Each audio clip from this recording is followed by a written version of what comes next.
medar deui ngahanca deui tur ngahibur deui wargi Dahlia dina radiona sewang-sewangan ku pidangan Dongeng Sunda ti Dahlia anu dijomantarakeun tiga lura 101,5 FM Radio Dahlia dina jejer cariyos si Konceleng Wilujeng ngadangukeun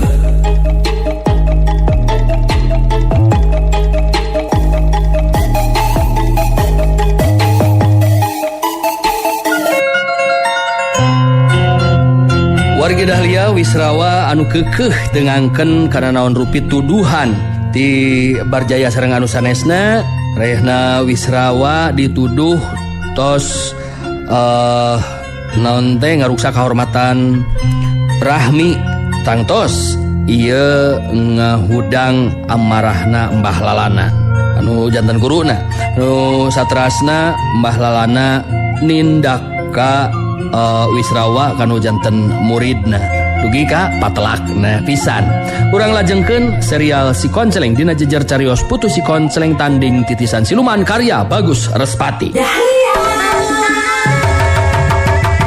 Wargi Dahlia Dewi Amba harita ngacorelat luncat datang ngabantu ilmu Dwi Manglagayuda memang teu bisa digunakeun ku sorangan tapi kudu dibarengan atau kudu babarengan puguh lantaran ilmu gabungan antara Mbah Lalana jeung Dewi Amba.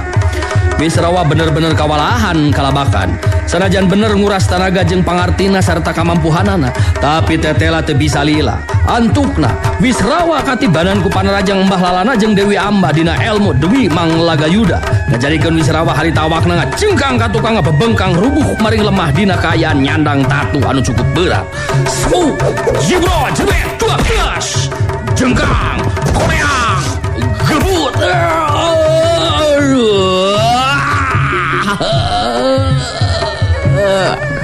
kulahek Wisrawa ngulahek sirahna kagigir teu inget di bumi alam Mbah Lalana mancukeun deui tangtunganana neuteep seukeut ka Wisrawa anu jadi muridna bari ngahegak ngatur napasna terus nyarita nyarimakeun Wisrawa ieu hukuman pongan geus wani ngaruksak jeung ngotoran ngaran anu jadi guru ka pihak Rahmi kula mah nyerahkeun ieu Wisrawa rek dikumahakeun kula moal rek dipipilueun anu jelas keur diri kula ti mimiti poe ieu pegat geus taya hubungan naon-naon deui ta jeung anu ngaran Wisrawa teh sok bawa ta si Wisrawa rek dikumahakeun ge kumaha didinya ayeuna mah. Barjaya datang nyamperkeun ka Mbah Lalana bari nganuhunkeun sabab Wisrawa geus ditibanan hukuman tur dipasrahkeun ka pihakna. Ya haturkeun nuhun ka Mbah Lalana kalian rasa hormat anu teu kinten ageungna. Wireh Mbah Lalana atos ngalakukeun tindakan anu tegas jeung adil pikeun pihak simkuring. Janajan murid sorangan lamun memang salah dang tu kudu ditindak sakumaha misdina gara-gara mending kene boga murid sama sakali jeung tibatan boga murid anu kudu bisa ngotoran kadengaran jeung kehormatan guru rumadak ngeunaan nasib si Wisrawa ka hareupna kula masrahkeun ka Andika. Barjaya nyelang ningali kaayaan Wisrawa anu rubuh ngababengkang maring lemah dina kaayaan henteu inget di bumi alam tur jelas katingali nyandang tatu di jero anu berat. Saterusna Barjaya ngareret ka Kiradea bari terus nyarita. Kiradea, ieu Wisrawa geus dipasrahkeun ka urang. Jadi ayeuna mah wayahna be panggul ku Kiradea. Urang bawa ka tempatna muki nanti. Sugan be di ditu mah Wisrawa jadi ngaku terus terang sarta daek tanggung jawab karena tindakan anu geus dilakukeun ku dirina. Sok wayahna bawa ki. Beres. Memang kudu dipanggul ieu mah. Coba henteu inget di bumi alam dina sadarna oge. Oke pasti moal bisa hudang-hudang hacan jika nanilikana kaya dan nama. Jelas ieu Wisrawa nyandung tatu atau nyandang tatu anu berat gitu. Punten ya mah oge ka Nyai Dewi. Kula ngan sakadar ngalaksanakeun parentah anu boga maksud. Nya naon Raden? Eta si Wisrawa geus henteu aya deui hubungan naon-naon jeung kaula jeung pihak kaula. Da rumadak kula masrahkeun rek dikumahakeun oge kumaha di dinya. Kulantaran kitu ayeuna mah geus teu kudu loba carita deui. Geura bawa di dieu. Kula geus teu hayang ngaributkeun deui ieu masalah. Tutas aya kategasan siga kitu di Embah Lalana mah harita Kiradea terus manggul Wisrawa anu geus tanpa daya tur teu inget di bumi alam. Geus kitu mah Barjaya jeung anu sajena terus amitan ka Embah Lalana jeung Dewi Amba geus ninggalkeun eta patempatan.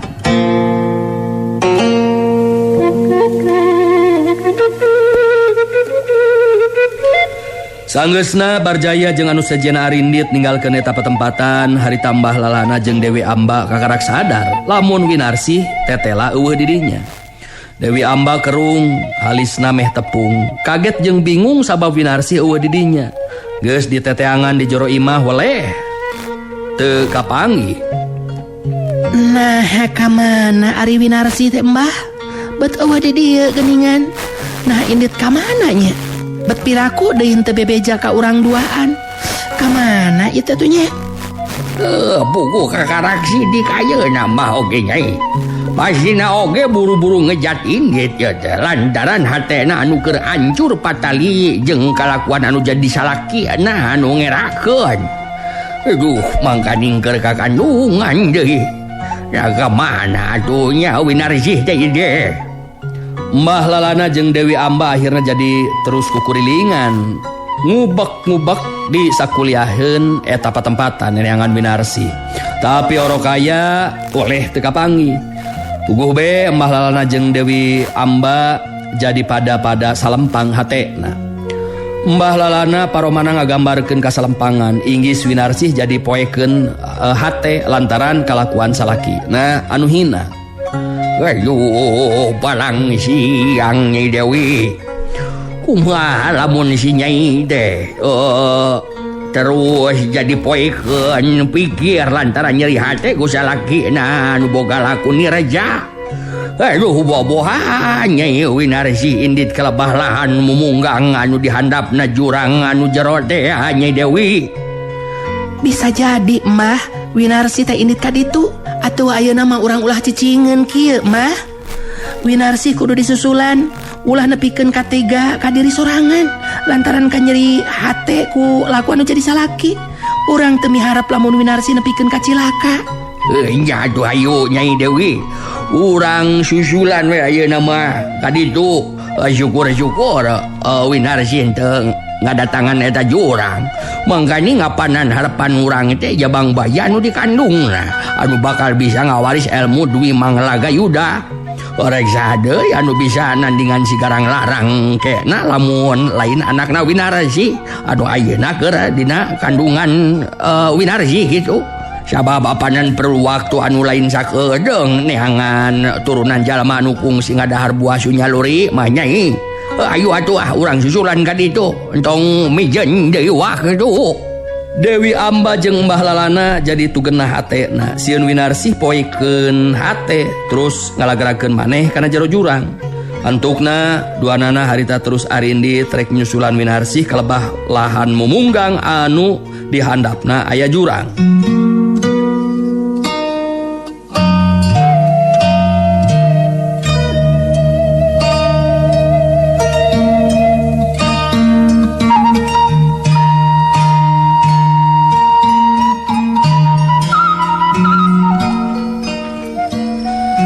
Harita Winarsih anu geus peunggas harepan lantaran boga anggapan geus dihianat cinta na ku Wisrawa anu milampah laku anu nireca ngaruksak kahormatan wanoja ngaran Rahmi. Harita Winarsih jadi gilig tekad leuwih hade ajal pati tega ka nyawa sorangan jeung tibatan kudu nyandang wiwirang dina ieu kahirupan.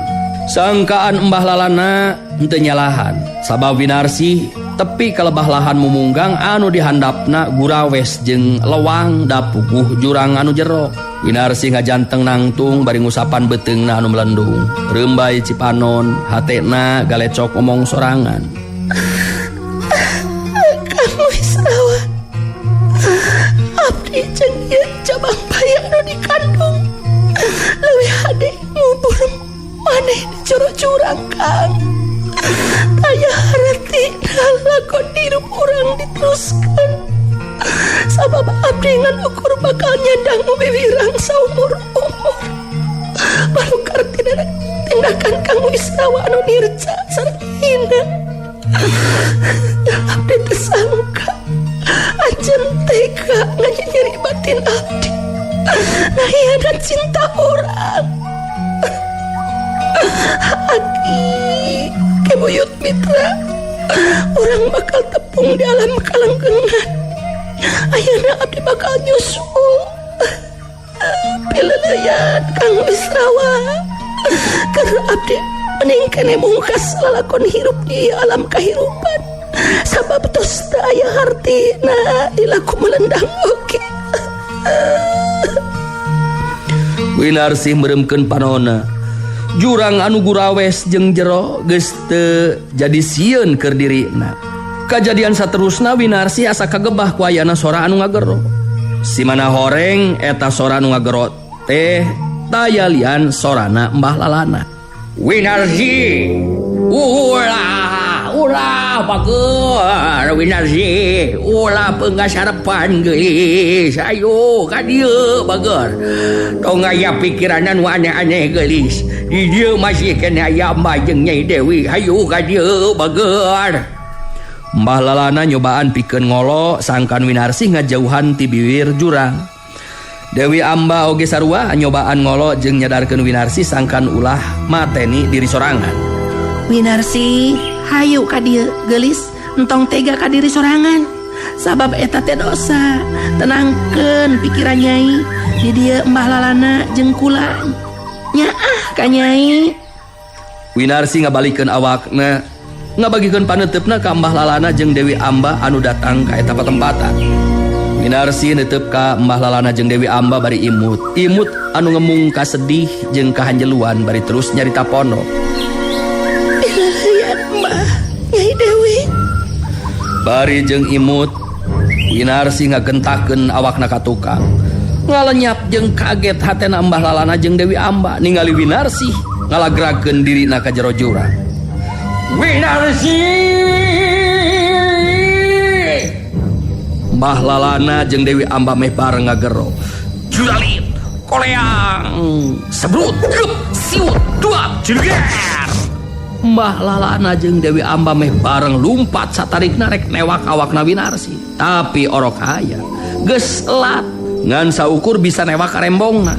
Kajadian saterusna Mbah Lalana jeung Dewi Amba ngan bisa ngahulang ngaraga meneng ningali Winarsi anu teu usik malik deui di dasar jurang. Sirahna ninggang kana batu gede anu aya di dasar jurang. Meunang sajongjongan mah Mbah Lalana jeung Dewi Amba eueuh anu cumarita, duanana masih keneh teu nyangka kana eta kajadian. Dewi Amba neuteup ka jero jurang kelebah layon Winarsi bari terus muka babaran lisan. Innalillahi wa inna ilaihi rajiun. Dedeh teuing bager, nah make jeung tega mateni diri sorangan geulis. Duh, Gusti anu agung, sadaya kagungan salira. Tangtos bakal mulih deui ka salira. Bal Nyai Winarsi, mugi masing caang padang narawangan mangsa mulang ka poe panjang nagara Tunjung Sampurna. Kawitna oge ti mantenna tangtos mulang ka mantenna anu mahalanggeng. Mbah Lalana masih kene ngahulang ngaraga meneng, hatena masih kene kaget jeung hanjelu sabab teu bisa nyalametkeun Winarsi. Paroman Mbah Lalana ngemuh kahanjeluan jeung kaambek kanu jadi muridna anu ngaran Wisrawa. Sabab ieu kajadian teh gara-gara kalakuan anu jadi muridna anu ngalakukeun hal anu nirca ka wanoja anu ngaran Rahmi. Mbah Lalana neuteup kana karembongna Winarsi anu dicekelan ku leungeun katuhuna bari terus cumarita. Tada teuing karunya naku nasibnya Winarsi nepikeun katega mateni dirisna sorangan gara-gara kalakuan murid kura.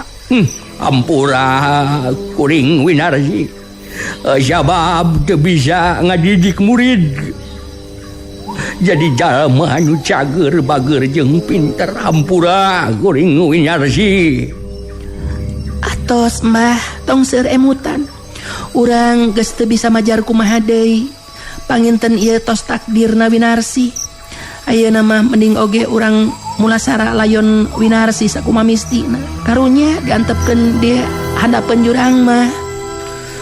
Geus kitu mah Mbah Lalana jeung Dewi Amba ninggalkeun eta patempatan muru turun ka jero jurang pikeun mawa layon Winarsi sangkan bisa dipulasara sakumaha mistina.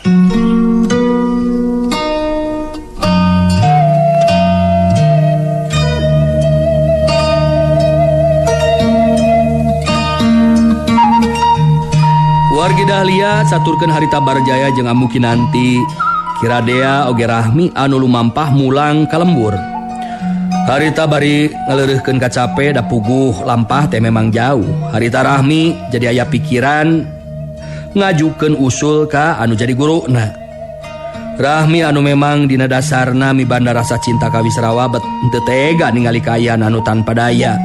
Nu matak harita ngebrehkeun pamaksudanana ka Ambu Kinanti.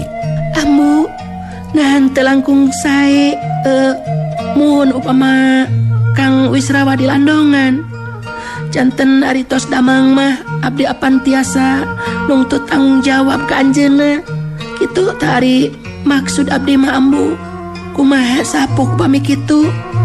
Barjaya neuteup seukeut ka Rahmi bari terus nyarita. Rahmi ari kudu mah dijelaskeun yeuh ku akang kaayaan Wisrawa dina waktu ayeuna teges moal bisa ditulungan deui. Naon sababna? Sabab manehna nyandang tatu di jero anu cukup berat akibat panarajang Mbah Lalana jeung Dewi Amba. Jadi di bawah sote ieu mah keur ngahormat ka Mbah Lalana we sabab tadi mere parentah supaya si Wisrawa dibawa. Janten upami sanes bade di Landongan bade dikumahakeun atuh Kang Wisrawa teh Kang Barjaya. Pasihan terang abdi bade dikumahakeun Kang Wisrawa teh. Kieu ieu Rahmi.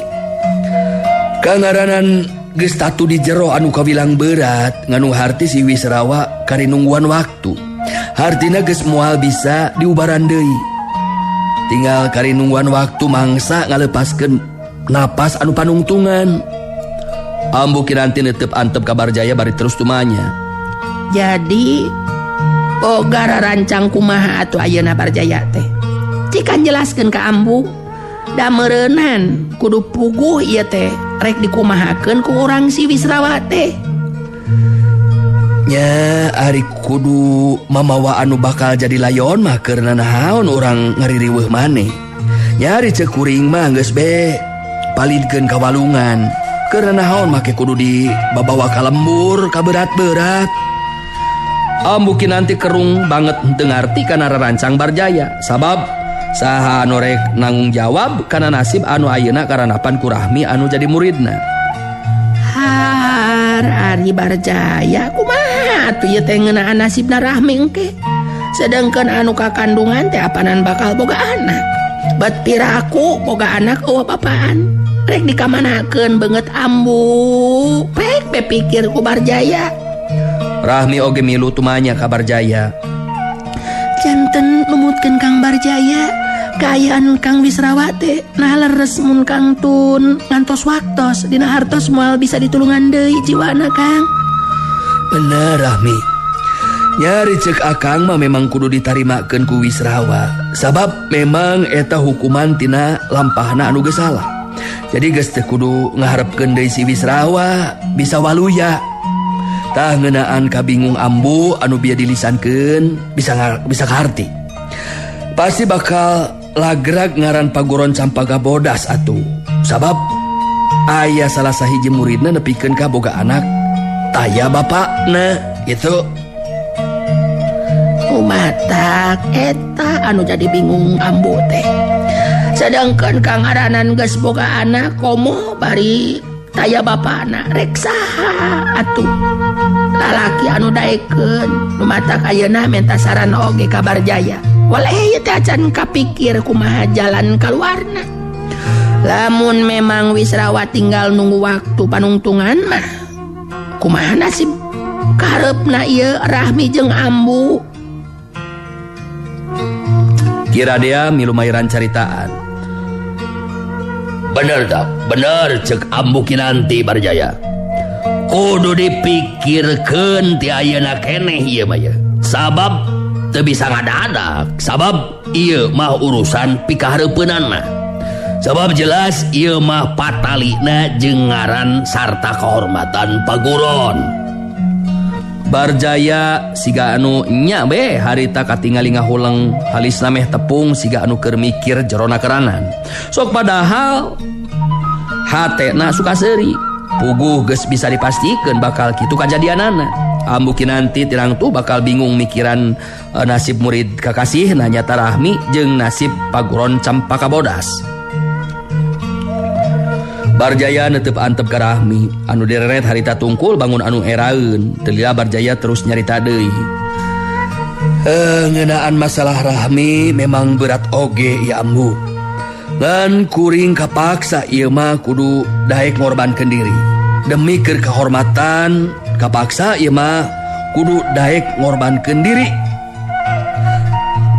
Demi keur kehormatan pribadina Rahmi oge keur kehormatan paguron Campaka Bodas. Urang masih kene untung sabab ieu masalah ukur urang opatan anu nyaho sacara pasti ngeunaan kaayaan anu karanapan ku Rahmi. Ambu Kinanti kerung manehna ngarasa bingung karena maksud caritaan Barjaya teh. Ambu Kinanti netep antep ka Barjaya bari terus tumanya. Jadi maksud Barjaya teh rek ngorbankeun diri kumaha ieu teh? Cik cobaan jelaskeun ka Ambu. Jadi kieu ya Ambu. Kuring wani tumpangan. Sakabeh lalaki anu aya di kolong langit ieu acan tangtu sanggup nyokot kaputusan anu bakal dilisankeun ayeuna ku kuring. Sabab tadi teh sarua jeung ngorbankeun diri. Jadi demi tetep ngajaga ngaran paguron Campaka Bodas oge ajen pribadina Rahmi. Anu harti di mana jabang bayi anu dikandung teh dilahirkeun umum bakal nyahoeun abdi bapana. Kitu lisan anu jadi kaputusan abdi dina waktu ayeuna. Ambu Kinanti jeung Kiradea silih teuteup. Kawilang kaget oge ngadenge caritaan Barjaya anu saperti kitu. Tapi eta kakagetna teh dibarung ku rasa bungah jeung bagja sabab kabingung jeung kaselempangan Ambu Kinanti aya jalan kaluarna. Kiradea unggut-unggutan telila terus nyarita lalaunan. Waduh, nyaan pangorbanan anu gede kacida atuh eta mah. Nah geus dipikirkeun anu asak eta kaputusan teh. Kade ya ulah waka kaburu ku asih ya. Sing asak-asak mikirna Barjaya. Demi keur ajen kehormatan Rahmi oge paguron Campaka Bodas. Taya deui pilihan sejen kajabi ti kitu. Sabab lamun ngalibatkeun jalma anu sejen atuh nyasat apan ieu teh rahasia. Ngan saukur urang opatan anu nyaho. Tinggal ayeuna mah kumaha Rahmi nah harek narima kana eta usul akang atawa henteu. Ambu Kinanti netep antep ka Rahmi anu jadi muridna bari terus tumanya. Kumaha ya Rahmi? Ieu Barjaya geus ngorbankeun diri pikeun ngajaga kehormatan urang duaan. Bet piraku asana teh lamun Rahmi nepikeun ka henteu satuju. Nya abdi mangiringan kumaha saena. Kiradea milu mairan caritaan. Tah jadi geus jelas aya kaputusan kieu mah kula oge milu sukemaha teh. Sabab nya kitu kangaranan kabingung Ambu Kinanti nya sarua be jeung kabingung kula. Ari jelas kieu mah pada lugina. Ngan ieu Wisrawa teh palidkeun wae kitu kabalungan. Bet nanyakeun deui ari Kiradea. Apan sekuring oge keur naonan kacape-cape mamawa jelema anu geus moal bisa ditulungan jiwana. Tadi urang mah pangna dibawa teh lantaran ngahormat ka Mbah Lalana. Jadi ayeuna mah apan ari tinggal kumaha urang calon pibangkeun dibawa apan berat cekuring oge kaberat-berat manyarek minta tanggung jawab ka jalma anu geus eueuh nyawaan dumatak mending oge geura palidkeun we ayeuna keneh tah Barjaya mere parentah ka Kiradea malah siga anu rada ambek ka Kiradea sabab masih keneh nanyakeun deui ngeunaan tindakan anu kudu dilakukeun dina waktu harita. Geus kitu mah Wisrawa dibawa ka sisi walungan gede terus dipalidkeun ku Kiradea. Blower, koleang, gujubar. Sedengkeun Rahmi ngan ukur bisa ningali di barung ku hate anu nalangsa teu nyangka nasib lalaki anu dipika cinta na bakal kitu malah akhirna kudu narima kana putusan ti Barjaya. Waktosna wargi parantos teu nyekapan deui wae. Kedah dipungkas deui, kedah ditunda deui wae serial si konseling dinten ieu. Atuh sim kuring anu mancen tugas, punten meri siapunten anu kasuhun ieu. Kedah undur pamit deui wae. Hatur nuhun tina sare parantosanana. Hapunten tina samudoy kalapatan wilujeng kantun permios. Assalamualaikum warahmatullahi wabarakatuh. Panteng radio panteng Dahlia enak-enak langgamnya Dahlia. Prung go goyang. Wargi Dahlia, cag heula. Urang cageun heula dugi ka dieu dongeng Sunda ti Dahlia dina dinten ieu dina carios si Komceleng tong hilap ulah dugi ka kantun enjing patepang dangu deui dina acara sareng tempat anu sami mung di 101,5 FM Radio Dahlia. Wilujeng kantun permios.